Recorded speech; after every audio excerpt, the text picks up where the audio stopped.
ചേന്നമംഗലം കൂട്ടക്കൊലപാതകത്തിൽ ദൃക്സാക്ഷികളായ കുട്ടികളുടെ മൊഴി പോലീസ് രേഖപ്പെടുത്തി. പ്രതി ഋതു ജെയിൻ വീട്ടിലെത്തിയെന്നും കുടുംബത്തെ ആക്രമിക്കുന്നത് കണ്ടുവെന്നും കുട്ടികൾ മൊഴി നൽകി.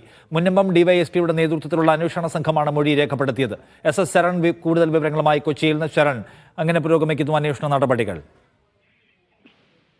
കേസിൽ അന്വേഷണം ഊർജിതമായി തന്നെ പുരോഗമിക്കുകയാണ്. ഒരു പ്രത്യേക അന്വേഷണ സംഘത്തിനെ രൂപീകരിച്ചുള്ള അന്വേഷണത്തിലേക്കാണ് റൂറൽ പോലീസ് കടന്നിരുന്നത്. മുനമ്പം ഡിവൈഎസ്പിയുടെ നേതൃത്വത്തിലുള്ള സംഘമാണ് ഇപ്പോൾ കേസിൽ ഏറ്റവും നിർണായകമായ മൊഴി രേഖപ്പെടുത്തിയിരിക്കുന്നത്. നേരത്തെ ഈ പ്രതിയായ ഋതു ജയിൽ വീട്ടിലെത്തി 4 പേരുടെ തലക്കടിക്കുന്നു. അതിൽ 3 പേർ ആ സ്പോട്ടിൽ വെച്ച് തന്നെ കൊല്ലപ്പെടുന്നു.